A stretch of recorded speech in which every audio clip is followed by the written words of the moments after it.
하나님의 말씀 봉독해 드리겠습니다. 다 같이 성경을 들고 기립하시기 바랍니다. 오늘 살펴볼 하나님의 말씀은 에베소서 2장 4절에서 7절의 말씀입니다. 에베소서 2장 4절에서 7절 말씀을 제가 봉독해 드리겠습니다.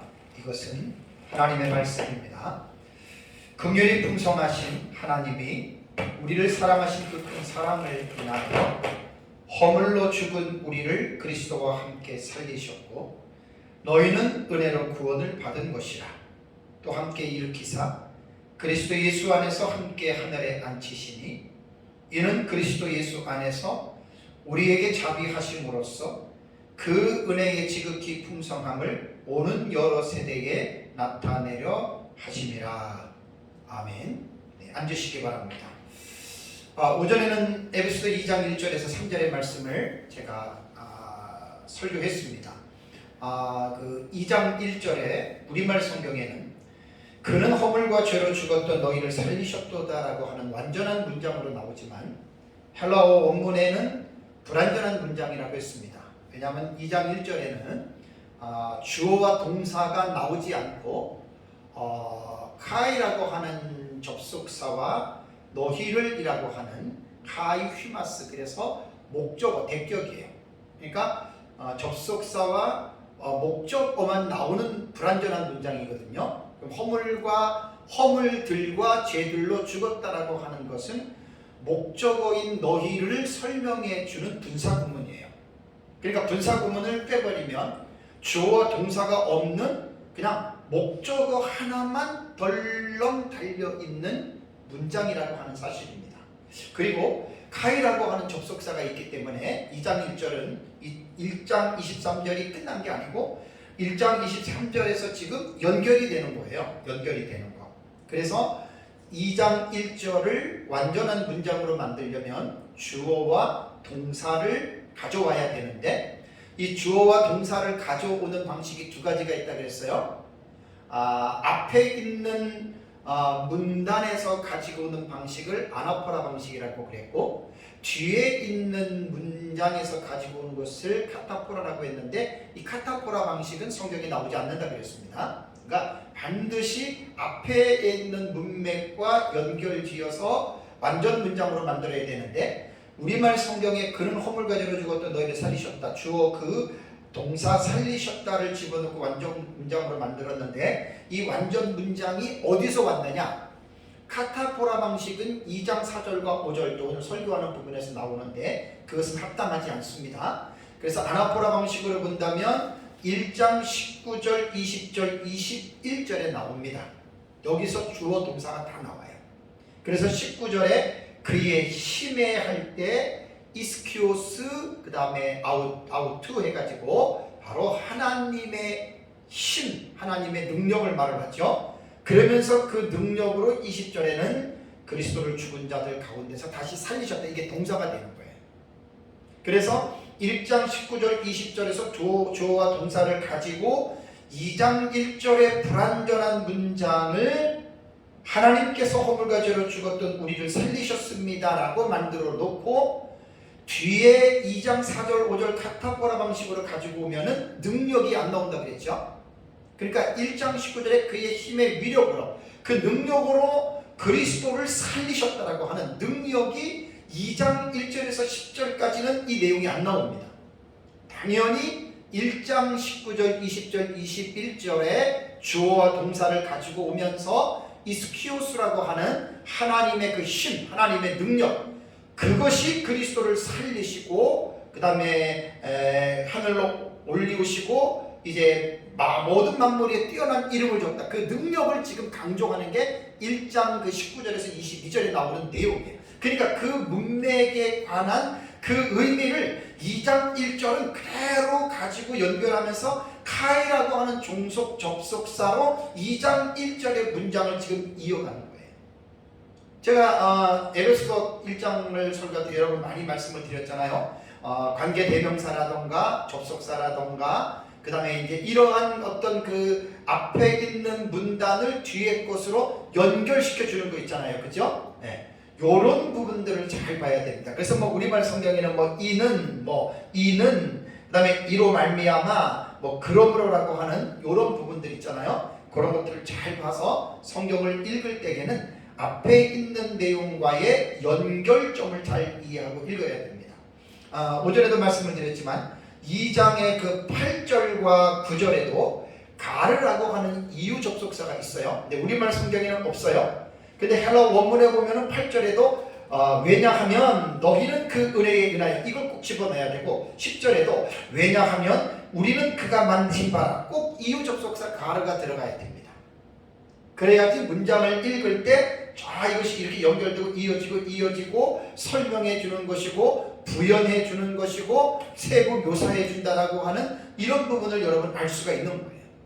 이렇게 성경의 이러한 기본 문법적인 지식을 가지고 읽으면 성경이 되게 재미있고요. 더 분명하게 우리에게 와닿습니다.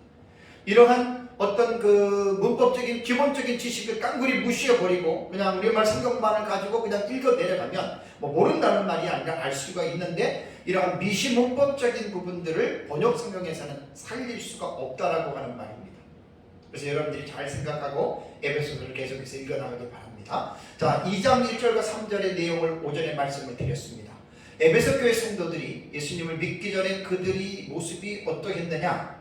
그래서 에베소 교회 안에는 이방인 그리스도인들과 유대인 그리스도인들로 구성이 되어졌는데 바울은 1장에서도 너희라고 말을 했을 때에는 이방인 그리스도인들을 말하는 것이고 우리라고 표현할 때에는 바울과 유대인 그리스도인들의 어떤 동질성이 있잖아요. 바울이 이스라엘 민족이기 때문에 백성이기 때문에 그래서 이제 그렇게 표현했다라고 하는 말입니다. 뭐 그렇다고 해서 꼭 유대인 그리스도인 이방인 그리스도인을 이거는 그렇게 갈릴 필요가 없다. 그러면 그렇게 보면은 돼요. 뭐 학자들이 다 이렇게 서로 나누어져 있으니까. 근데 저는 이렇게 구분하는 것이 또 이렇게 옳다고 보기 때문에 여러분들에게 그렇게 이제 말씀을 드렸습니다. 이제 1장을 보면 에베소에 있는 그리스도인들이 성도로서 신실한 자들이었습니다.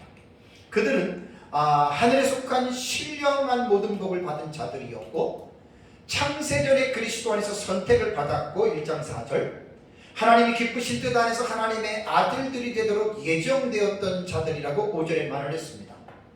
그들은 그리스도 안에서 하나님의 은혜의 풍성함을 따라 예수 그리스도의 피로 말미암아 속량 곧 죄사함을 받았다라고 7절에 말하고 있습니다.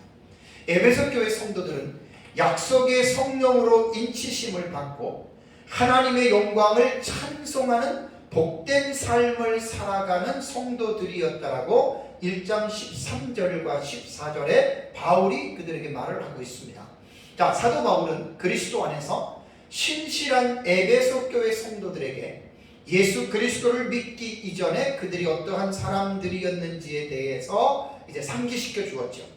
그래서 2장 1절과 3절의 내용은 에베소 교회 성도들이 과거에 예수님을 믿기 전에 그들은 허물들과 죄들로 죽어 있었던 그러한 사람들이었다라고 하는 것을 이제 상세하게 이제 바울은 그들에게 묘사하고 있습니다. 자, 이제 이어지는 에베소서 2장 4절과 7절의 내용에 대해서 이제 이번 시간에는 부분에 대해서 말씀을 드리겠습니다. 자, 이 내용은 이렇습니다. 하나님께서 그리스도를 통해서 그들에게 어떠한 일을 행하셨느냐. 그러니까 1절과 3절에 허물들과 죄들로 죽었던 에베소 교회 성도들에게 하나님이 어떤 일을 행하셨느냐. 꼭 성경 안에 에베소서에는 엔 크리스토 그리스도 안에서라고 하는 이 부분을 많이 강조한다라고 했습니다. 자, 그러면 1절과 7절은 이것이 한 문장이 됩니다. 오전에 제가 말씀을 드렸습니다. 1절과 7절의 내용이 한 문장인데 이 한 문장에서 바울이 강조하는 바는 1절과 3절보다는 4절에서 7절이라고 했죠. 또 4절에서 7절 중에서도 정확하게 말을 한다면 4절에서 6절의 내용이 에베소서 2장 1절에서 10절에 나오는 내용에서 그 강조하는 내용이 바로 4절과 6절이라고 하는 말입니다. 그러니까 오늘 이제 살펴볼 4절에서 7절은 하나님께서 그 허물들과 죄들로 죽었던 그리스도로 말미암아 살리셨다. 이것이 어떻게 보면 에베소서 2장 1절과 10절에서 가장 중요한 내용이에요. 하나님이 그리스도를 통해서 살리셨다. 뭐 허물과 죄로 죽었고 너희는 뭐 본유상 진노의 자녀였다. 그것을 부각시키려고 했던 것이 아닙니다. 그래서 이제 5절에도 말씀드렸지만 이제 4절과 5절과 6절을 보면은 여기서도 이제 본 문단의 주어가 4절에 하나님이고 동사가 5절에 살리셨다, 6절에 일으키셨다, 그 다음에 앉히셨다라고 하는 이 주동사가 이제 세 가지가 나옵니다. 그래서 4절과 7절은 제가 5절에 말씀을 드렸습니다. 에베소서가 이제 1절에서 10절까지가 이제 한 문장, 1절에서 7절까지가 한 문장이고 8절에서 9절이 원문에는 한 문장으로 나오고 10절에는 한 문장이라고 말씀을 드렸습니다. 그러니까 이 4절에서 1절에서 7절도 1절에서 3절로 문단이 나뉘고 4절에서 7절이 이제 문단으로 나뉜다 그랬습니다. 그래서 4절에서 6절까지가 이제 하나의 또 문단으로 보죠. 4절에서 6절까지 보고 그 다음에 7절 하나가 또 떨어져서 우리가 이제 이 부분을 이제 4절에서 7절까지의 내용을 우리가 이제 볼 수가 있습니다. 자, 그러면 이제 그 7절의 문장에서 요거는 뒤에서 좀 설명하는 걸로 하고요. 자, 그럼 4절과 6절 말씀을 먼저 보겠습니다. 자, 에베소서 2장 4절과 6절에는 하나님께서 허물들과 죄들로 죽었던 에베소 교회 성도들을 구원하셨다는 내용이 핵심이에요. 이게 제일 중요한 거예요. 그러면 어떻게 하나님이 구원했는지 한번 보겠습니다. 4절을 한번 볼까요? 자, 4절을 보면 긍휼이 풍성하신 하나님이 주어져 우리를 사랑하신 그 큰 사랑을 인하여 라는 말이 나옵니다. 여기 보면 헬라어 원문에는 관사와 접속사가 나옵니다. 이게 뭐냐면 호대라고 하는, 이게 호가 관사고 대라고 하는 말이 접속사거든요. 그러면 이 4절에도 이 미시문법적인 이 대라고 하는 이 접속사가 그러나라고 하는 이 뜻이거든요. 4절에서도 또 이거를 빼먹었어요. 그러니까 참 안타까운 거예요. 아마 원문을 직역으로 번역하는 성경에는 이런 것들이 다 들어가 있습니다. 이학재 교수님이 번역한 마사 성경에는 이런 것들이 다 있습니다. 그러니까 이런 것들을 번역을 해서 집어넣어 줘야 돼요. 왜 이런 것들을 자꾸만 가지를 찾는지 몰라요. 8절과 9절에도 가르라고 하는 왜냐하면이라고 하는 넣어야 되고 4절에도 호대라고 하는 우의접속사 그러나를 집어넣어야 됩니다. 그러나 긍휼이 풍성하신 하나님이라고 하는 이렇게 그러나를 집어넣어야 돼요. 왜냐하면 그러나라고 하는 접속사는 어떤 내용이죠? 앞에 있는 내용과 반전이 되는 내용을 말할 때 접속 부사라고 하는 그러나를 반드시 씁니다. 그래서 제가 전에도 많이 말씀드렸잖아요. 성경을 읽다가 쭉 나가다가 그러나라고 하는 이 접속사가 나올 때에는 정신을 차려라. 왜냐하면 앞에 있는 내용과 반전되는 내용이에요. 그래서 4절에도 보면은 대라고 하는 그러나 긍휼이 풍성하신 하나님이, 그래서 헬라어 원문에는 호데 데우스 이렇게 나왔어요. 그러나 하나님이 이렇게 나온단 말이에요. 그 하나님이 어떤 하나님이냐? 긍휼이 풍성하시고 또 어떤 하나님이냐? 우리를 사랑하신 하나님이고 그 사랑이 어떤 사랑이냐? 그 큰 사랑을 인하여, 이렇게 원문을 구문론으로 볼 때 이렇게 분석이 되는 겁니다. 그래서 에베소 2장 그 1절과 3절에서는 허물들과 죄들로 죽었던 상황을 말을 하면서 4절을 들어오면은 우의 접속사인 이 대라고 하는 그러나라고 하는 이 부분을 반드시 집어넣어 줘야 됩니다. 설교자들의 역할이 이게 중요한 거예요. 그래서 원문에는 그러나가 있는데 빠졌다 그러면 4절에서 그러나라고 하는 말을 지금 우리가 사용하면서 앞에 것과 이게 반전이 되는구나라고 하는 것을 우리가 이제 느낄 수가 있죠. 그래서 4절을 보면 긍휼이 풍성하신 하나님이 우리를 사랑하신 그 큰 사랑을 인하여라고 말을 했습니다. 자, 다시 말씀드리면 에베소 2장 1절 3절에 에베소 교회 성도들의 과거의 삶을 상기시켜 주었는데 4절부터는 이제 그 상황이 아닌 거기서 벗어나는 거예요. 그리고 반전이 되면서 뭐라고 4절에 말을 하냐면 긍휼이 풍성하시고 우리를 사랑하시는 그 큰 사랑을 가지고 계신 그 하나님이 라고 하는 이 부분이 나옵니다. 그래서 4절은 제가 소제목을 이렇게 잡았습니다. 하나님의 구원의 동인이라고 하는 말은 어떤 사태를 일으키거나 변화시키는 직접적인 원인이 되는 거예요. 원인. 하나님이 우리를 구원하실 때 그분의 동인이 뭐냐? 그 원인이 무엇 때문에 하나님이 우리를 구원하셨느냐? 그래서 이제 그분은 긍휼이 풍성하시고 우리를 사랑하시는 큰 사랑이다라고 했는데, 그러면 여기 본문에서 긍휼이 무슨 뜻이냐라고 하는 것을 알아야 되겠죠? 자, 긍휼이라고 하는 엘레오스라고 하는 이 단어의 뜻은 불행을 당한 사람들에게 느껴지는 동정심을 갖는 거예요. 그러니까 어렵고 그런 불행을 받은 사람을 가지고 불쌍히 여기는 마음, 그게 긍휼이거든요.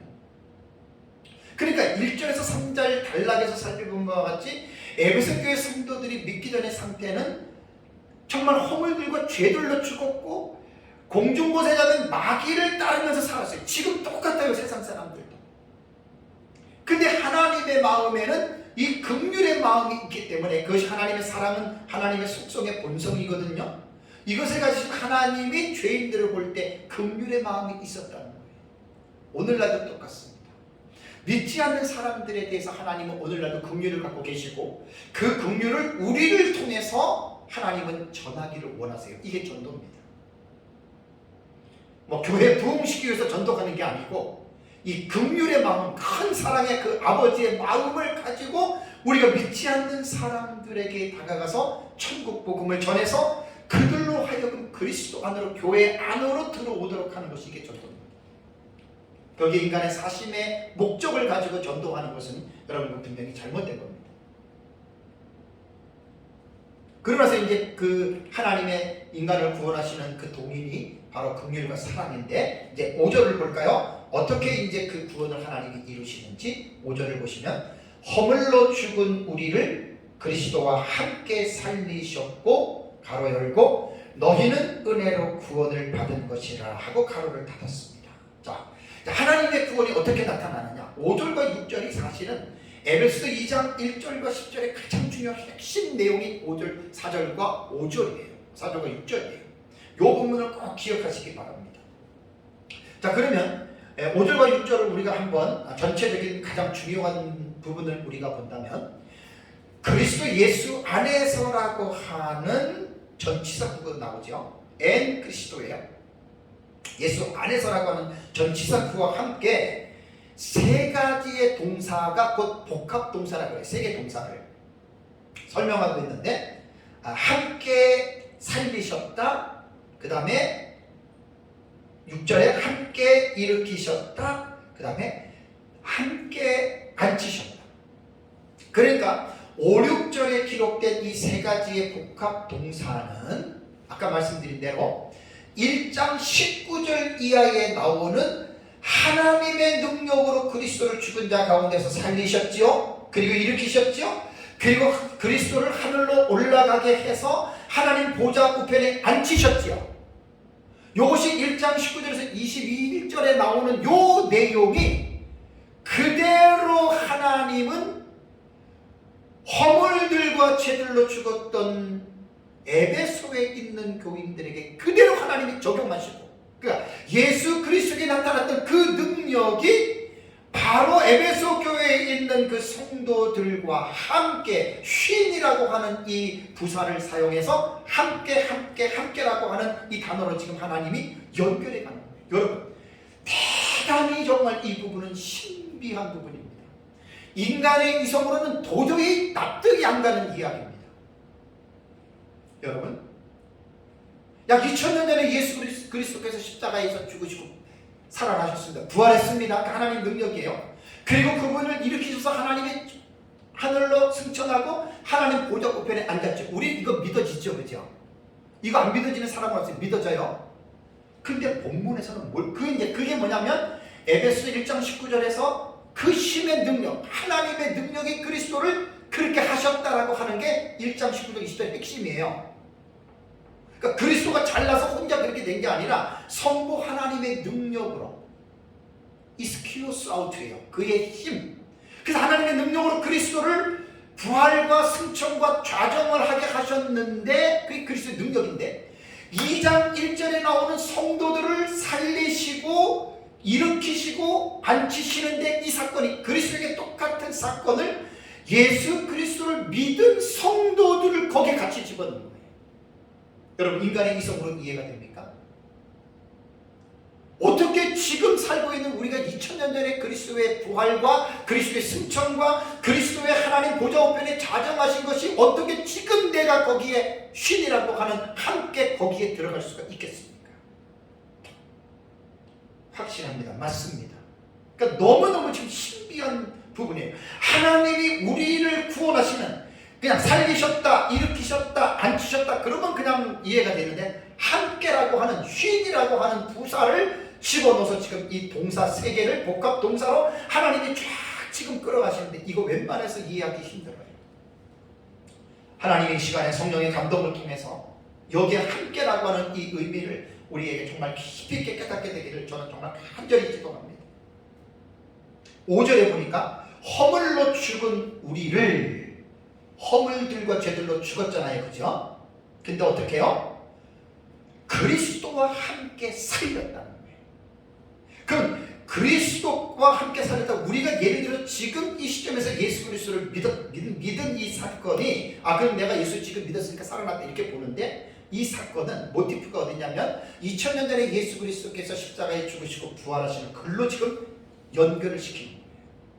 그러니까 함께 살리셨다라고 하는 말이 뭐냐면 쉬네조 포이네신이라고 하는 단어입니다. 이것은 쉬조 포이에오라고 하는 이 단어의 직설법 과거입니다. 자, 그럼 뭐죠? 과거에 이 사건이 일어난 거예요. 자, 우리가 지금 예수를 믿었어요. 그럼 믿으면 믿는 순간 이것은 현재지만 시간이 지나면 과거가 되잖아요. 그죠? 놀라운 말입니다. 함께 살리셨다. 저는 한 39년 전에 예수를 믿었으니까 이 과거잖아요. 이미 하나님이 그때 예수를 믿는 순간에 하나님이 나를 그때 살리신 거예요. 그게 그리스도의 살리심과 무관하지 않다고 하는 그 말입니다. 그래서 이 쉬조포에이오라고 하는 이 함께 살리셨다라고 하는 말은 쉰이라고 하는 이 부사와 조포에이오라고 하는 이 살다라고 하는 두 단어가 합성이 된 거예요. 그러니까 부사하고 이렇게 단어가 동사가 합성이 돼서 이제 동사가 이렇게 형성이 됐는데 그러니까 뭐뭐와 함께라고 하는 이 부사와 쉰이라고 하는 걸 꼭 기억하세요. 쉰. 함께 살리셨다. 누구와? 그리스도와 함께. 우리만 들러도 하나님이 살리신 것이 아닙니다. 그래서 동사 쉬조포이에오는 신약 성경에 바울 서신에만 딱 2번 나와요. 함께 살린다는 말이에요. 그래서 골로새서 2장 13절 골로새서는 에베소서와 쌍둥이 서신이라고 해요. 다 옥중 서신입니다. 아주 비슷한 주제들이 많아요. 골로새서 2장 13절에 또 너희의 범죄와 육체의 무한을 내려 죽었던 너희를 하나님이 그와 함께 살리시고 왔습니다. 여기에서 쉬조포이오라고 하는 단어를 쓴 거예요. 그럼 우리 모든 죄를 사하셨다라고 이렇게 말했습니다. 우리는 본문에서 하나님이 우리를 함께 살리셨다라고 하는 이것을 2장에서만 보면 안 되고 1장 19절, 20절, 21절에 그의 능력이 그리스도를 살리신 그 하나님의 능력이라고 하는 것을 능력을 빼버리면 안 돼요. 5절에도 말씀을 드렸지만 2장 1절의 불완전한 문장을 완전한 문장으로 만드는데 카타포라 방식으로 4절과 5절의 주어와 동사를 가지고 오면 뭐가 설명이 안 된다 그랬어요? 능력이 설명이 안 된다 그랬죠? 그래서 카타포라 방식은 안 되는 거예요. 1장 19절에 이스키오스 아우테 그의 힘, 하나님의 능력 그걸 가지고 우리가 이 부분들을 여러분 이제 봐야 됩니다. 자, 그 다음에 6절을 한번 볼까요? 자, 6절을 보니까 또 함께 일으키사라고 하는 말이 나오고 또 그리스도 예수 안에서 그리스도예요. 함께 하늘에 앉히시니 두 가지 동사를 집중해야 됩니다. 여기 함께 일으키셨다라고 하는 말은 쉬네게이렌이라고 하는 단어인데 이 쉬네게이로는 쉰 함께와 에게이로라고 하는 일으키다라고 하는 이 동사예요. 이 쉬네게이로는 신약 성경에 3번 나와요. 비유적인 의미는 영적인 죽음으로부터 하나님께서 새로운 생명으로 함께 일으킬 때 이 단어를 사용했거든요. 골로새서 3장 1절에 그러므로 너희가 그리스도와 함께 다시 살리심을 받았으면, 이게 신의 계획으로 간 단어입니다. 영적으로 죽었던 너희들을 그리스도와 함께 살린 구원을 말하고, 또 골로새서 2장 12절에도 나와요. 너희가 세례로 그리스도와 함께 장사한 바 되고 또 죽은 자들 가운데서 그를 일으키신 하나님의 역사를 믿음으로 말미암아 그 안에서 함께 일으키심을 받았느니라. 그러니까 요 함께 일으켰다라고 하는 신의 계로가 딱 신학성이 이렇게 딱 골로새서 2번, 에베소서 1번 딱 3개 나오는데, 다 영적으로 죽은 데에서 새로운 생명으로 이렇게 일으키실 때 이 단어를 썼다라고 하는 말입니다. 우리는 또 여기서 잊어서는 안 될 것이 에베소서 1장 19절 20절에 말한 이게 누구의 능력이라고요? 하나님의 능력. 물론 4절에도 긍휼의 풍성하신 하나님이 이렇게 하셨다라고 하는 말이 나오는데, 여기에 대해서 더 근원은 1장 19절에서 우리가 찾아야 된다라고 하는 거 여러분들이 꼭 기억을 해야 됩니다. 그러니까 전부 다 지금 이게 동사를 보면 인간의 스스로가 아니라 인간의 능력도 아니고 하나님의 능력임을 강조하는 거예요. 다음에 이제 세 번째 나오는 게 뭐죠? 자, 함께 앉히시다. 쉰의 카디센이라고 하는 단어도 똑같습니다. 쉰이라고 하는 부사와 그 다음에 카디조라고 하는, 그러니까 앉는다라고 하는 카디조와 함께라고 하는 단어가 지금 합성이 된 거거든요. 동사 신카디조는 신약 성경에 딱 요 단어 2번 나옵니다. 누가복음 22장 55절에 사람들이 뜰 가운데서 불을 피고 함께 앉은지라. 베드로도 그 가운데 있습니다. 그럴 때 이제 신카디조라고 하는 단어를 사용했거든요. 자, 그렇다면 여기에서 에베소서에서 나오는 이 2장 6절에 나오는 앉히셨다라고 하는 말이 우리만 덜커덕 앉힌 게 아니에요. 함께예요. 그럼 이 모티프가 어디죠? 1장 22절에 나오잖아요. 1장 20절에 다시 살리시고 하늘에서 자기의 오른편에 앉히셨다. 누구를? 예수 그리스도를. 그 앉히실 때 여러분 여기서 우리가 너무너무 지금 놀라운 비밀을 지금 보는 거예요. 전부 다 지금 그리스도를 살리실 때, 그리스도를 일으키실 때, 그리스도를 앉히실 때 거기에 그리스도 혼자만이 아니라 예수 그리스도를 믿는 우리가 다 포함이 되었다라고 하는 말입니다. 자, 우리가 살리셨다, 일으키셨다는 이해가 돼요. 가장 이해가 안 되는 부분이 여기 함께 하늘에 앉으셨다. 여기서 사실은 여러분 이게 이건 인간의 이성으로는 이해가 절대 안 됩니다. 먼저 우리가 기억해야 될 것은 함께 앉으셨다. 이게 다 그리스도의 능력이에요. 하나님의 능력이에요. 하나님이 그리스도를 통해서 나타내신 능력이에요. 그렇다면 다시 여러분 보십시오. 예수 안에서 어떻게 엔 그리스도 함께 하늘에 앉히시니, 함께 하늘에 앉히셨다. 이것도 직설법 과거입니다. 다 세 가지 동사가 직설법 과거입니다. 그러니까 이거는 어떻게 보면 믿는 순간에 이미 과거에 이루어진 거예요. 그러니까 부정과거로 보면은 단회적인 용법, 단회적인 거. 믿는 순간에 딱 이게 그냥 살리시고 일으키시고 하늘에 예수 그리스도와 함께 앉았다. 과거적인 사건이에요. 근데 여러분 여기서 다시 물어볼게요. 이거 이해가 됩니까? 첫 번째, 두 번째 동사는 이해가 돼도 세 번째는 내 믿는 자가 그리스도와 함께 하늘에 앉았다. 그럼 우리가 뭔가 이 격세지감이 있잖아요. 우리는 땅이고 하늘이에요. 이건 이해하기 힘듭니다. 제가 이건 하나님이 주시는 지혜로 오늘 한번 이 부분을 하나만 깨달아도 엄청난 은혜를 받게 됩니다. 로이드 존스는 길성남 교수님 책에 나와요. 로이드 존스는 이 사실을, 이 지금 함께 앉으셨다 이 부분을 해석을 할 때 모든 진리 가운데에 최상의 진리요, 가장 높은 영광이요, 하나님의 백성인 우리에게 해당되는 가장 값진 일이다라고 했다고 그래요. 이렇게도 중요하고 가장 최상의 진리, 높은 영광, 이런 값진 일임에도 불구하고 우리가 이것을 깨달아 알기가 너무너무 힘이 들어요. 에베소서에서 이 표현은 쌍둥이 서신 골로새서 3장 1절과 4절에서는 그 말씀보다는 이게 지금 에베소가 더 지금 깊어요. 왜냐하면 골로새서 3장 1절과 4절의 내용은 성도들의 생명이 그리스도와 함께 하나님 안에 감추어져 있다고 얘기를 해요. 이것도 신기한데 에베소서에는 함께 하늘에 앉아 있다. 그럼 앉아서 우리가 뭐 합니까? 구원받은 사람들이? 그 예수님하고 노는 거예요? 아니에요. 만물을 통치하고 있어요. 이건 더더욱 이해가 안 되죠. 예수님은 우리가 인정이 되고 이해가 되는데 거기에 함께 카드죠. 함께 내가 앉았다? 그럼 예수님 통치하는 거 우리는 보고 있고 예수님은 통치하고 이런 개념이 아니에요. 똑같이 예수님과 함께 있는 거예요. 지금은 이해가 안 돼도 조금 더 가면 이해가 될 거예요. 자, 신약 본문 다른 곳에서는 성도들이 그리스도와 함께 하늘에 앉는 사실을 미래적으로 묘사하고 있는 본문이 있습니다. 계시록 3장 21절에 이기는 그에게는 내가 내 보좌에 함께 앉게 하여 주시기를 이렇게 말했거든요. 이건 미래적으로 일어날 사실이에요. 계시록 20장 4절에도 또 내가 보좌들을 보니 거기에 앉은 자들이 있어 심판하는 권세를 받았더라. 우리 10장 4절 잘 알죠?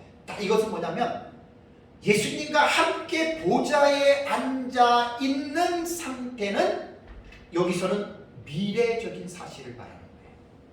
그런데 에베소서 2장 5절과 6절은 과거예요. 직설법 과거예요. 부정 과거예요. 과거에 이미 이루어진 일이에요. 여기서 우리가 도저히 이해할 수 없는 뭔가의 큰 가로막힌 답이 있다는 하는 사실입니다. 자, 이것을 해결하는 방법은 뭔지 아세요? 하나님 나라에 대한 기본적인 공부를 먼저 해야 됩니다. 하나님 나라. 자, 하나님 나라에 있어서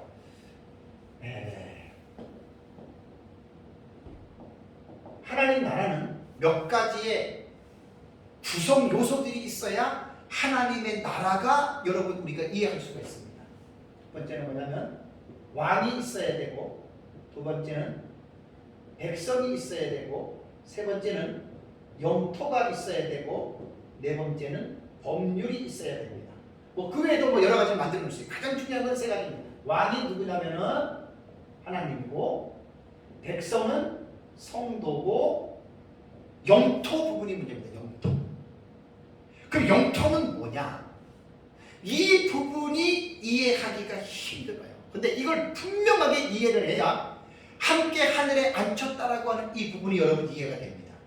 자, 영토라고 하는 말은 우리가 이 세상에 물리적으로 볼 때는 땅이잖아요. 그죠? 대한민국이라고 하는 반도가 있어요. 그건 이제 대한민국이라는 영토이기 때문에, 자, 그러면 영토를 말할 때는 뭐죠?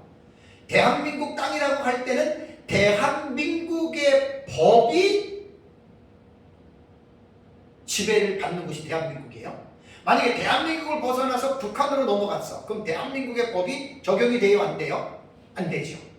그러니까 영토라고 하는 말은 뭐냐면 하나님의 통치가 이루어지는 곳으로, 이걸 먼저 이해를 해야 돼요. 이거 되게 중요한 거예요.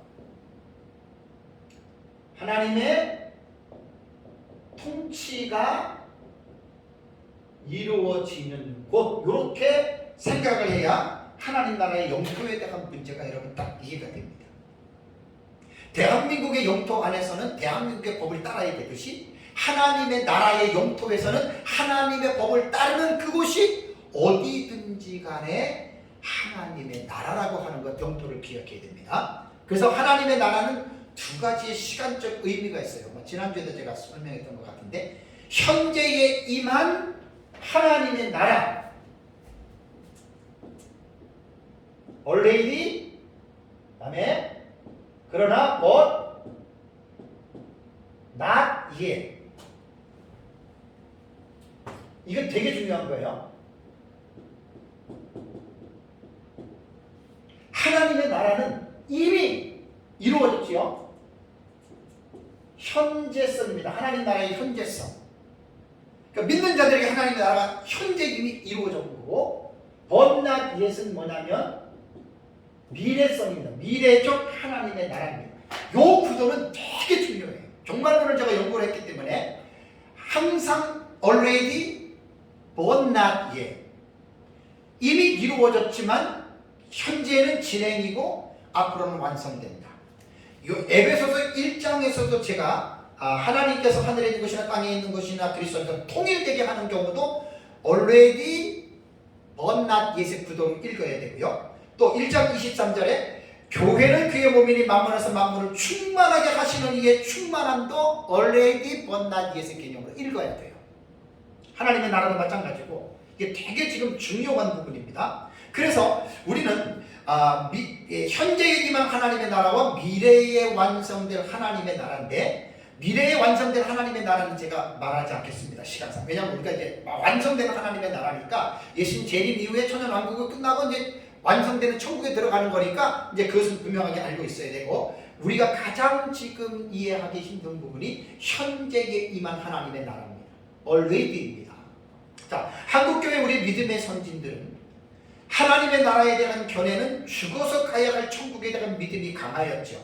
그럼 미래에 완성될 하나님의 나라입니다. 자, 누가복음 17장을 한번 빨리 가보세요. 누가복음 17장 20절과 21절. 하나님 나라의 현재성, 현재에 임한 하나님의 나라를 성도들은 어떻게 이해하고 있느냐, 이거 꼭 배워야 됩니다. 누가복음 17장 20절과 21절을 보시면 바리새인들이 하나님의 나라가 어느 때에 임하나이까 묻거늘 예수께서 대답하여 이르시되 하나님의 나라는 볼 수 있게 임하는 것이 아니요 또 여기 있다 저기 있다고도 못하리니 하나님의 나라는 너희 안에 있느니라. 자, 우선 이 예수님과의 대화 속에서 질문자가 누구죠? 바리새인입니다. 자, 복음서에서 바리새인은 어떻게 나오죠? 대부분이 예수님의 적대자로 나오죠. 또 예수님에게 질문할 때 선한 의도를 가지고 질문하는 것이 아니라 부정적 의도를 가지고 예수님을 책잡기 위해서 질문을 하기 때문에 바리새인들의 질문에는 선한 의도가 없습니다.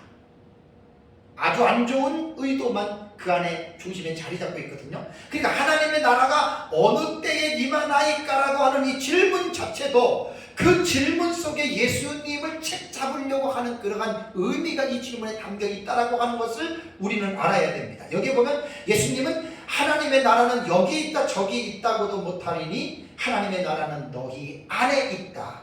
이 너희 안에라고 하는 말이 뭐냐면 엔토스 휘몬이에요.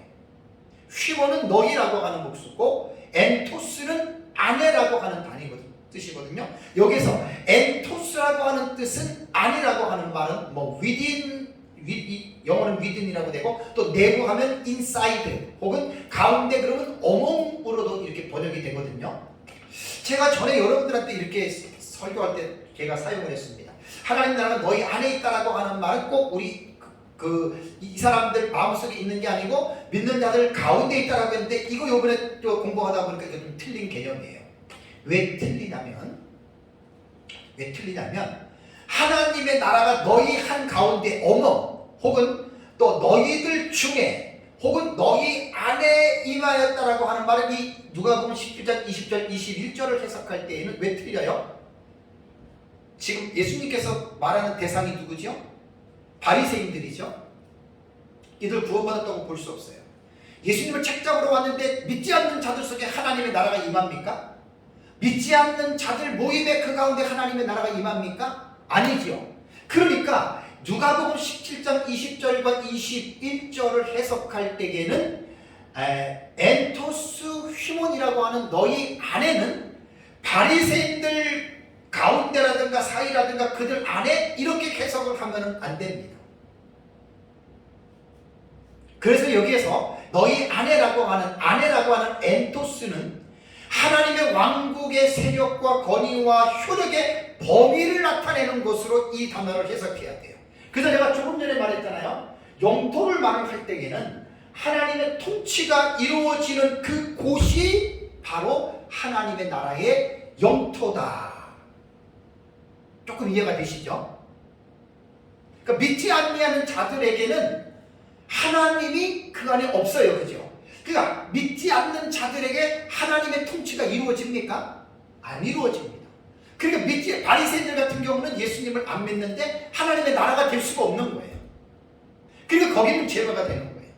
우리 찬송가 438장 3절, 제가 현재에 임한 하나님의 나라 현재성은요, 여러분 이 찬송을 꼭 불러야 돼요.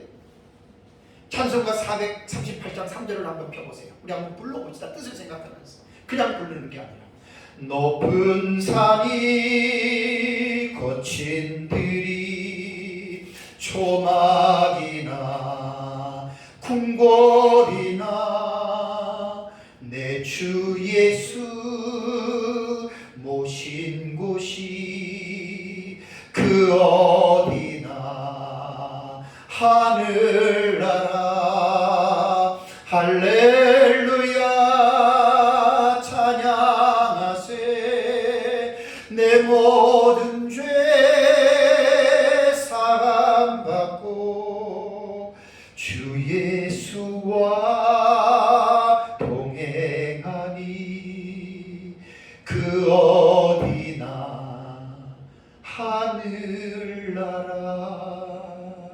여러분 이 찬송 속에는 어떤 의미가 담겨 있냐면 하나님의 나라는 여기 있다 저기 있다라고 말하는 것이 아니라 믿는 너희들 안에, 믿는 자들, 믿지 않는 자들이 아니고 믿는 너희들 안에 하나님의 나라가 already 현재에 임해 있다는 말입니다. 높은 산이든 거친 들이든 초막이나 궁궐이든지 간에 어느 곳이든지 간에 내 주 예수를 모신 곳은 어디든지 하나님의 나라가 이루어진 겁니다. 그래서 주 예수와 동행하니라고 하는 말은 뭐지요? 예수 그리스도의 통치를 받아들이는 사람. 그 사람 속에는 뭐가 임했어요? 하나님의 나라가 임한 겁니다.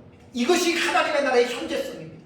하나님의 나라의 현재성을 인정해야 함께 하늘에 앉았다. 그 이해가 되는 거예요. 이게 금방 이해가 되는 게 아니에요.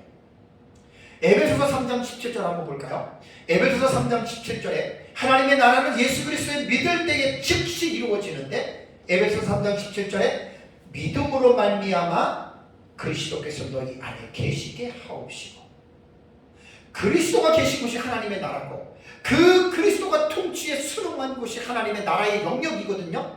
그러니까 그리스도를 우리 안에 계시게 하는 그 수단이 뭐죠? 무엇으로 말미암아? 믿음으로 말미암아. 이제 다음 주에 설교할 때 2장 8절을 보면 무조건 믿음이 아니라 무엇을 믿었어요? 그 은혜를 믿음으로 이렇게 되는 거예요. 그래서 하나님의 나라는 여기 있다 저기 있다 죽어서 가는 하나님의 나라, 완성된 하나님의 나라지만 현재에 임한 믿는 우리들 마음속에 지금 하나님의 나라가 있어요. 이거를 사람들이 모르니까 에베소서 2장 6절에 함께 하늘에 앉혔다. 이건 도무지 인간의 이성으로는 납득이 안 가요. 찬송가 289장 2절을 불러볼까요? 기가 막힌 말. 찬송가 289장 2절을 보면 주 예수 내 맘에 들어와 계신 후 망령된 행실을 끊고 머리털보다도 더 많던 내 죄가 눈보다 더 희워졌네. 주 예수 어디요? 내 맘에 오신 주 예수 어디에요? 내 맘에 오신, 그분이 오심으로 어떻게 됐습니까? 물밀듯 내 맘에 기쁨이 넘치는, 왜 기쁨이 넘쳐요? 주 예수 내 맘에 오신. 저는 이 찬송을 부를 때마다 현재에 임한 하나님의 나라가 무엇인지를 이 두 곡의 찬송에서 아주 확실하게 경험합니다. 2절에서 주 예수 내 맘에 들어와 계신 후 뭘 끊었어요? 망령된 행실을 끊었어요. 망령된 행실을 끊었다라고 하는 말은 에베소서 2장 1절과 3절에 허물들과 죄들로 죽어서 이 세상 풍조를 따르고 그 다음에 그 육체와 마음에 원하는 것을 살았던 것이 망령된 행실이잖아요. 근데 예수 그리스도가 내 마음 안에 들어오시면서 망령된 행실을 끊었다라고 하는 말은 뭐냐면 내가 예수 그리스도의 통치를 받아들인다는 이야기예요. 그럼 내 안에 뭐가 이루어진 거지요? 하나님의 나라가 already예요. 이미 내 안에 하나님의 나라가 이루어진 거라고요. 왜 예수 믿는 사람이 기쁩니까? 우리가 돈 없고 빼먹고 아프고 힘들어도 왜 예수 믿는 사람이 물밀듯 기쁨이 내 마음에 넘칩니까? 내 안에 하나님의 나라가 이미 이루어졌기 때문에 기쁜 거예요, 여러분. 예수님이 함께 하시는 것, 그리고 예수님의 통치를 받아들이고 그 통치를 수능하는 곳이라면 그 사람 속에, 그곳에는 하나님의 나라가 이미 이루어진 것이고 그것이 바로 하나님의 나라의 현재성을 말하는 거예요.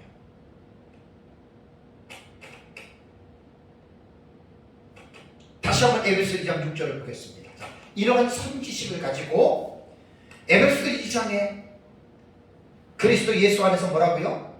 함께 하늘에 어떻게 해요? 앉히시니라고 말을 했는데 여기에 함께 앉히신다라고 하는 말은 아까 말씀드린 부정과거 시세, 부정과거예요. 이미 과거에 어떻게? 단회적으로 믿는 순간에 이것이 이루어졌고 믿는 순간에 우리는 그리스도와 함께 하늘에 앉았다. 그런데 우리가 왜 여기서 이해가 안 되냐면 여러분, 하늘이 어디, 하나님 나라가 어디예요? 이 세상을 떠난 계시록 4장과 5장에 나오는 천국, 그것만 하나님의 나라인가요? 아니지요. 그러니까 여기서 지식이 없으니까 함께 하늘에 앉았다라고 하는 것을 이해를 못하고 도저히 못 받아들이는 거예요. 이 말씀의 의미를 몰라서 그래요. 지금 현재의 우리 마음속에 임한 나라도 뭐지요? 천국이에요. 장차 우리가 들어갈 완성될 그 새 예루살렘 성도, 거기도 뭐예요? 그것도 천국이에요. 똑같은 하나님의 나라예요. 거기와 여기를 분리해서 생각하면 이 말씀 이해가 안 됩니다. 분리하지 마십시오. 그러니까 하나님의 나라는 이 영토 문제가 제일 중요한데 하나님의 통치가 이루어지는 곳은 미래에 완성될 하나님의 나라든 현재에 임한 하나님의 나라는 여러분 똑같습니다. 그래서 우리는 지금 구원받은 사람은 세상에 살면서 하나님의 나라를 누리고 사는 거고 천국을 경험하면서 사는 것이 그 사람이 구원받은 사람이에요. 제가 가끔 강력하게 말하잖아요. 예수 믿고 구원받은 사람이 하나님의 나라의 현재성을 누리지 못하고 그 사람 구원받은 거 아닙니다. 그 사람 구원받은 거 아닙니다. 그럼 구원받았음에도 왜 모르느냐? 지식이 부족한 거예요. 하나님의 말씀에 대한 지식이 부족하니까 하나님의 나라의 개념에서 현재의 하나님 현재성을 무시하고 미래성만 자꾸만 사람들이 강조하다 보니까 누려야 할 것을 여러분 못 누린다는 거예요. 여러분, 예수님 지금 어디 계시죠?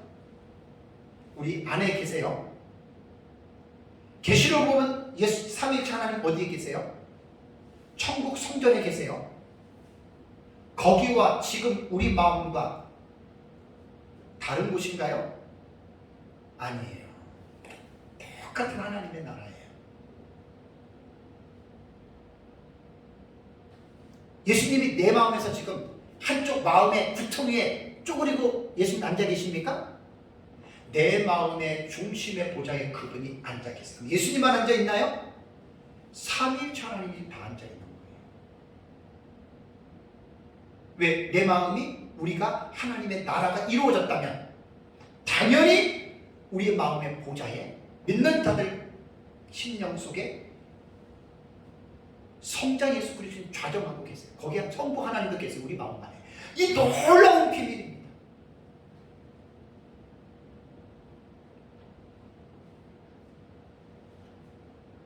어때요? 약간 이해가 되시죠? 그죠? 함께 하늘 앉았다. 부정 과거에. 과거에 이루어진 거예요. 언제? 믿는 순간에 이루어졌어요. 지금 여러분, 우리 마음은 거듭난 상태잖아요. 우리의 마음속에 성삼위 하나님이 내 마음속에 좌정하고 이걸 잊지 말고 사세요. 그러니까 이걸 모르고 사니까 하나님이 내 안에 앉아 계시는데도 하나님 무시하고 지 마음대로 살아가는 것은 지식이 부족해서 그래요. 다시 6절을 보십시오. 5절과 6절을 다시 한번 읽겠습니다. 허물로 죽은 우리를 그리스도와 함께 어떻게 해요? 살리시고 너희는 은혜로 구원받은 것이라. 6절에 또 함께 일으키사 그리스도 예수 안에서 어떻게 해요? 함께 하늘에 앉히시니. 전부 다 함께입니다. 이 모티프가 1장 20절과 21절에 나오잖아요. 그죠? 하나님의 능력으로 그리스도를 죽은 자들 가운데 다시 살리시고 여기에 우리도 다시 살리셨다 집어넣어야 돼요. 그를 함께 일으키시고 다시 여기도 우리가 2000년 전에 집어넣어야 되고, 하나님 나라의 보좌 우편에 앉으셔서 있는 이 보좌 좌정 우편도 함께라고 말을 했기 때문에 함께 집어넣어서 우리도 지금 그리스도와 함께 우리 마음에 하나님의 천국이 이미 이루어졌잖아요. 현재 여기에 우리가 지금 앉아있는, 이걸 잊지 말고 사시라는 거예요. 문제는 뭐냐면 인식하느냐 인식하지 못하느냐의 차이는 엄청난 차이입니다. 옛날에 어떤 군 장성이 그랬다 그러잖아요. 회식하는데 나종판인가 나이팔 그 장군이 아주 유명한 사람이 있어요. 박정희 대통령이 장로인데 술 먹으라고 딱 하니까 술잔을 안 받았어요. 그러니까 이제 옆에 있던 장성들이 이제 저건 이제 잘렸다. 쟤는 잘렸다. 이제 진군 못한다. 근데 박정희 대통령이 나중에 돌아가서 그 사람 끌어올려 승진했어요. 아주 옛날에 들었던 얘기인데, 어떤 사람이 예수 믿기 전에 술고래였는데 예수 믿고 그 술을 먹었어요. 근데 어쩔 수 없이 먹었대요. 근데 술이 취해서 어떤 회개 기도를 했냐면, 그래도 들은 거는 예수님이 내 마음속에 들어와 있다는 것은 알았는데 자기가 의지가 부족해서 어쩔 수 없이 그 윗사람들하고 술을 먹었대요. 그리고 술이 취해서 회개 기도가, 예수님 잘못했습니다. 예수님이 내 안에 들어가 계신데 내가 술을 먹은 것은 나만 먹은 게 아니라 예수님에게도 술을 먹어서 미안하다고. 얼마나 순수합니까? 현재에 임한 하나님의 나라, 미래에 완성될 천국, 똑같은 개념으로 여러분 받아들이셔야 돼요. 하나님은 편재하시라 그러잖아요. 편재성이잖아요. 어디든지 계세요. 어느 한 군데만 계시는 게 아니에요. 그분은 영이시기 때문에. 믿는 자들 마음속에 그것이 바로 하나님 보좌입니다. 왜? 성부 하나님 우리 안에 계세요. 성령님도 계시고 성자 예수님도 계세요. 성부 하나님 우리 마음의 보좌에 앉아 계시는데 예수 그리스도도 성부 하나님 보좌 우편에 앉아 계십니다. 천국을 생각하지 마세요. 그 개념을 확장을 시키라는 말이에요. 확장을. 거기에 누구 앉아 있어요? 예수 믿는 나도, 예수님 믿는 여러분도 같이 하늘에 우리가 앉아 있기 때문에 이 신분을 결코 망각하지 마시기 바랍니다. 우리가 하나님과 함께 보좌에 앉아 있는데 사탄이 와가지고 야 술 먹으러 가자, 야 노름하러 가자, 야 한번 즐기러 가자, 갈 수 있어요 없어요? 그걸 기억하시라는 이야기예요. 나는 그리스도는 하늘의 보좌에 나는 앉아있는 사람이에요. 하나님과 함께. 하나님과 함께 앉아있는 사람인데 어떻게 내가 그러한 더럽고 죄를 짓는 곳에 여러분 갈 수 있겠냐는 말입니다. 여러분. 근데 믿는 사람들이 가는 이유는 이것이 인식이 안 돼서 그래요. 이것을 의식화를 시켜줘야 되는 거예요. 그게 바로 에베소 2장 6절의 말씀입니다. 그래서 두 가지의 찬송은 꼭 기억하세요.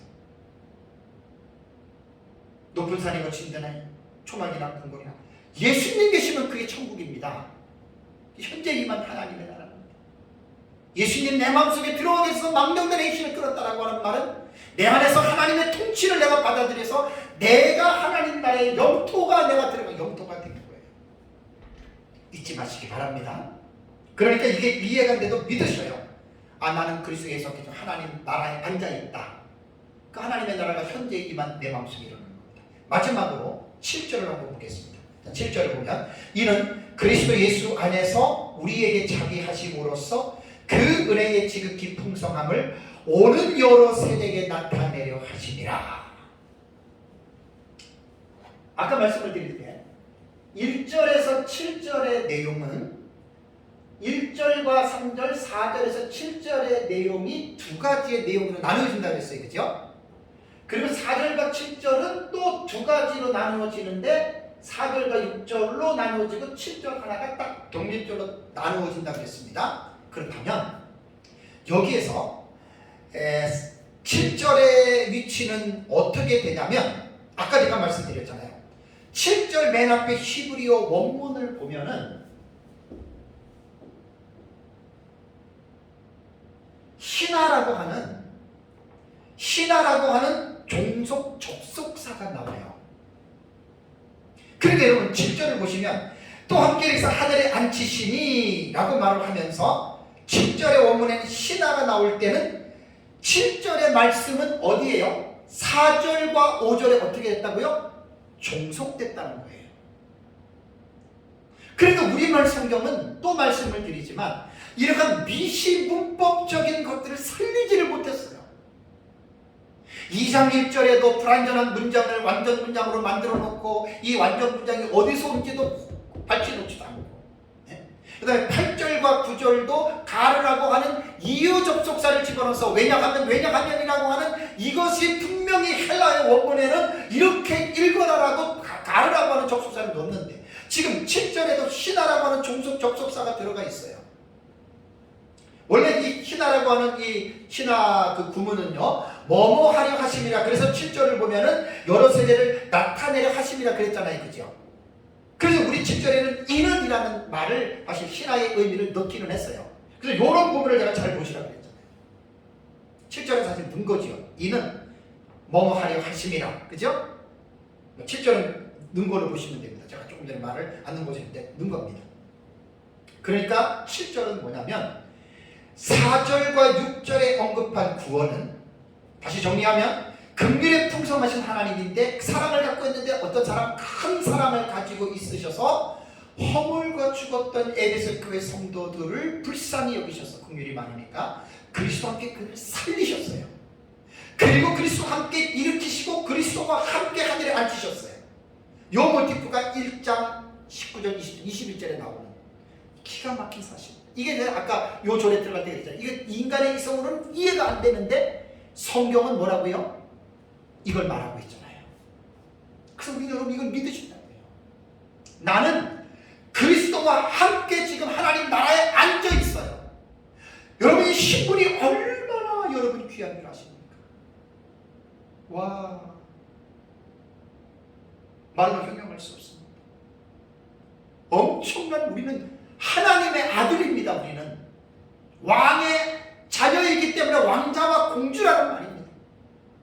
하나님 나라에 속해 있는 그 권세와 권능을 우리는 공주고 왕자이기 때문에 우리는 행사할 수가 있어야 되는데 안타깝게도 많은 사람들이 이 비밀을 몰라서 왕의 권세, 공주의 권세를 지금 행사하지도 못하고 바보처럼 세상에서 마구에게 쏘아가지고 목회자든 성도든 할 것 없이 세상에서 사탄의 조롱거리가 되어서 살고 있는 게 오늘날의 현실입니다. 왜 그렇죠? 이 말씀을 깨닫지 못해서 그래요.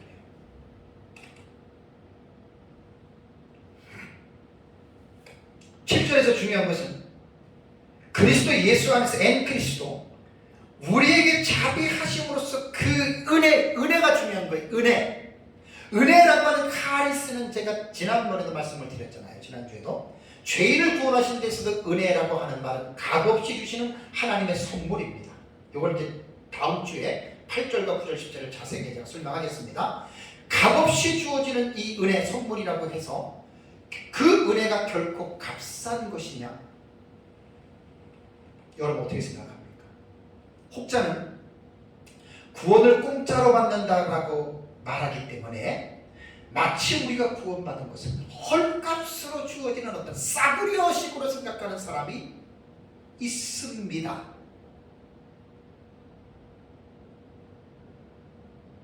너무너무 가슴이 아픈 거예요.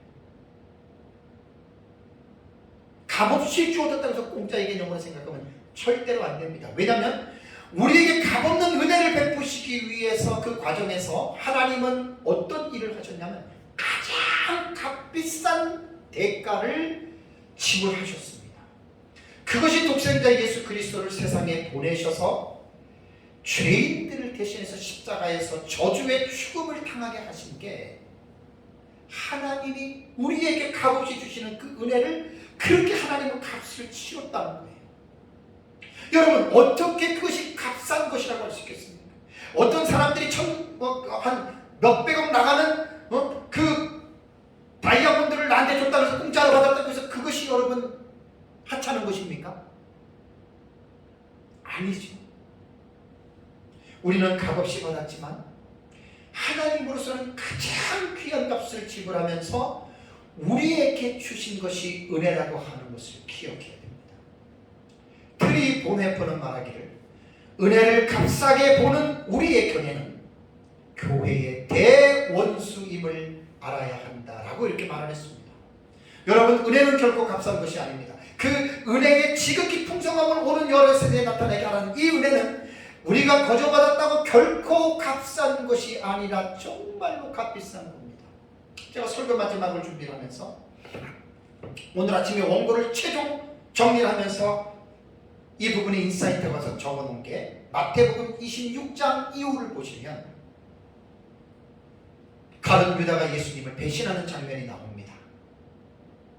그리고 예수님이 26장에 성만찬을 행하고요. 그리고 베드로에게 닭이 울기 전에 내가 나를 3번 부인할 것을 예수님이 교훈합니다. 그리고 겟세마네 동산에 가서 기도하시는데 땀방울이 핏방울같이 되기까지 누가복음에 나오죠. 간절히 기도합니다. 기도 후에 로마 군병들이 와서 예수님을 잡아가는데 가룟 유다가 예수님에게 입맞춤을 합니다. 남이 아닙니다. 3년 6개월 동안 애지중지 동고동락하면서 하나님의 나라를 가르치고 보여주던 그 제자들 중에 하나가 가룟 유다가 예수님을 팝니다. 그리고 예수님은 대제사장 앞에서 거짓 증인에 의해서 예수님은 포박이 됩니다. 그리고 대제사장의 질문에 예수님이 내가 그리스도라고 말을 할 때 그리스도라고 말을 하자 대제사장이 자기 옷을 찢으면서 예수님을 너는 죽어야 마땅할 신성무덤길에서 사형 언도를 합니다. 그리고 예수님 얼굴에 무리들이 침을 뱉습니다. 주먹으로 예수님을 때립니다. 손바닥으로 예수님을 구타합니다. 그리고 예수님을 조롱합니다.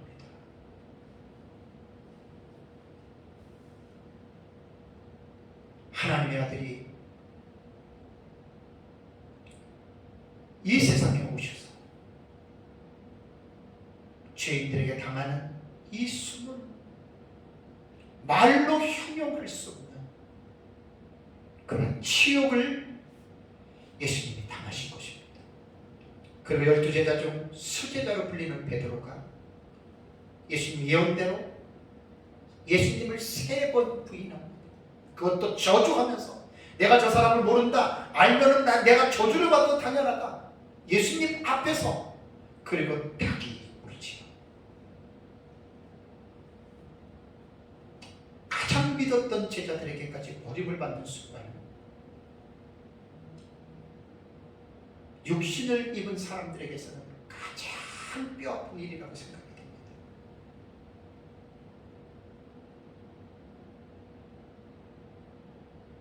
어떻게 스승 앞에서 저주하면서까지 모른다고 말을 할 수가 있겠습니까?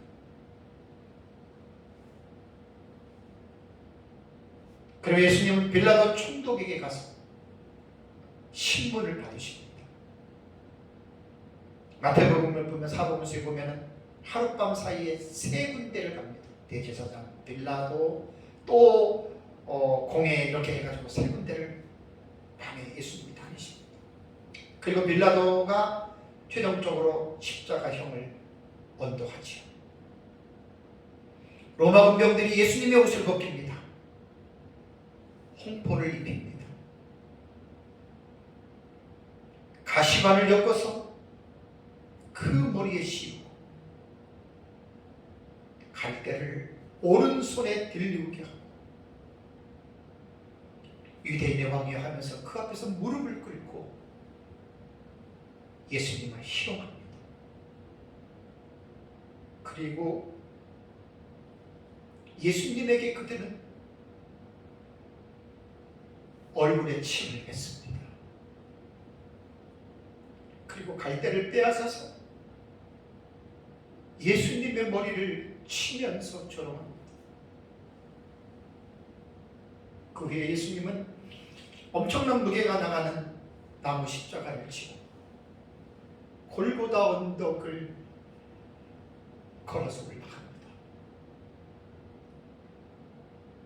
멜 깁슨의 패션 오브 크라이스트 영화를 보셨죠?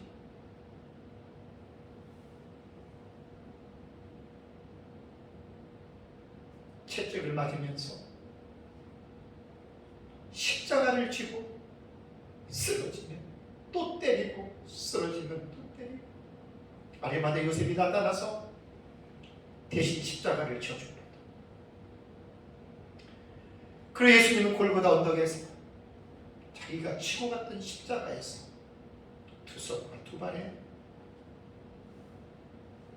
못 박혀서 십자가 상에서 약 6시간 동안 예수님이 거하시는데, 십자가 상에서 예수님은 7마디의 말을 하시면서 운명하십니다. 그 가운데서 가장 인상 깊게 남는 말은 마태복음 26장 46절에 엘리 엘리 라마 사박다니, 이 말씀입니다. 이 말씀의 뜻은 나의 하나님 나의 하나님 어찌하여 나를 버리셨나이까 하면서 예수님이 십자가에서 운명을 하십니다. 예수님으로서는 가장 참기 힘든 성부 하나님이 나를 버리셨다라고 하는, 왜냐하면 성자 예수님은 영원전부터 성부 하나님과 함께 연합해서 본질적으로 하나였습니다. 그러나 이 순간만큼은 비록 3일이지만 성부 하나님과 떨어져야 하는,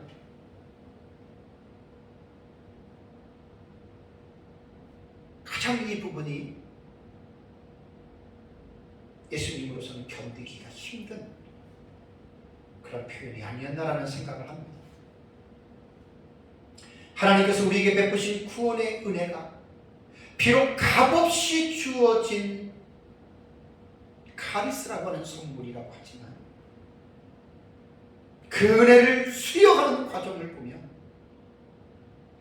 이 세상의 어떤 것과도 비교할 수 없을 정도로 매우 값비싼 것이었습니다. 어찌 우리가 하나님이 우리에게 값없는 은혜라고 해서 우리가 그 은혜를 싸구려 취급을 할 수가 있겠습니까? 7절을 다시 보시면 그 은혜의 지극히 풍성함을 뭐라고 그랬습니까? 오는 여러 세대에 나타나게 하려 하심이라 라는 말이 여러분 중요합니다. 여기에 오는 여러 세대라고 하는 말은 현재의 시대와 앞으로 계속 이어지는 미래의 시대를 모두 포함합니다. 그래서 이 오는 세대는 반드시 마지막 종착점이 있는데 바로 예수 그리스도의 재림의 때까지 이것은 계속해서 이어지는 것이고, 하나님은 이 은혜의 풍성함을 오는 세대까지 전하기 위해서 예수 그리스도의 몸인 교회를 통해서 그 풍성한 은혜를 계속하여 나타내시는 것입니다. 제가 엔 그리스도의 세 가지의 뜻이 있다고 말씀을 드렸죠. 장소, 연합, 도구. 이런 경우에는 엔 그리스도는 교회를 통한 도구로서 엔 그리스도가 용법이 사용이 됩니다. 믿는 우리들은 이 일의 증인입니다. 그 은혜의 지극히 풍성함을 우리는 받은 자들로서 우리는 이 일을 전하는 증인이기 때문에 우리는 모든 힘을 다 동원해서 그리스도 예수 안에서 우리에게 자기하심으로써 주어지는 이 은혜의 풍성함을 때를 얻든지 못 얻든지 우리는 전해야 됩니다. 사랑하는 성도 여러분, 에베소서 2장 1절의 말씀은 헬라 원문에 주어와 동사가 없는 불완전한 문장이라고 말씀을 드렸습니다. 사도 바울은 에베소서 2장 1절과 3절에 에베소 교회 안에 있는 유대인 그리스도인들과 이방인 그리스도인들에게 그들이 구원받기 이전에 그들이 어떠한 상태에 있었던 사람이었는지에 대해서 상기시켜주고 있습니다. 그리고 오후 시간에 제가 설교한 4절에서 7절의 말씀은 본질상 진노의 자녀이었던 그들을 긍휼히 풍성하신 하나님이 그 큰 사랑으로 그들을 함께 살리시고 함께 일으키시고 그리스도의 산에서 함께 하늘에 앉히셨다라고 하는 이 놀라운 구원의 사실을 우리에게 알려주고 있습니다. 이 사실이 과연 에베소 교회 성도들만 말하는 것일까요? 그렇지 않습니다. 이러한 사실은 오늘날 예수 그리스도를 믿고 구원받은 우리 모든 성도에게 똑같이 해당되는 말씀입니다. 우리 각자가 오늘 들었던 말씀을 깊이 생각하고 우리 자신을 향한 말씀으로 받아들이고 우리를 허물들과 죄악들에서 예수 그리스도와 함께 살려주신 하나님의 은혜에 감사하며 감격하는 삶을 살아가시기 바랍니다. 그래서 1장에서 말한 대로 하나님께서 우리들을 예수 그리스도의 자녀로 삼으신 이유는 하나님을 찬송하기 위함이라고 하는 사실을 명심하시고 모든 삶에 하나님을 찬송하는 삶을 살아가시기를 주님의 이름으로 축복합니다. 우리 다 같이 함께 기도하겠습니다.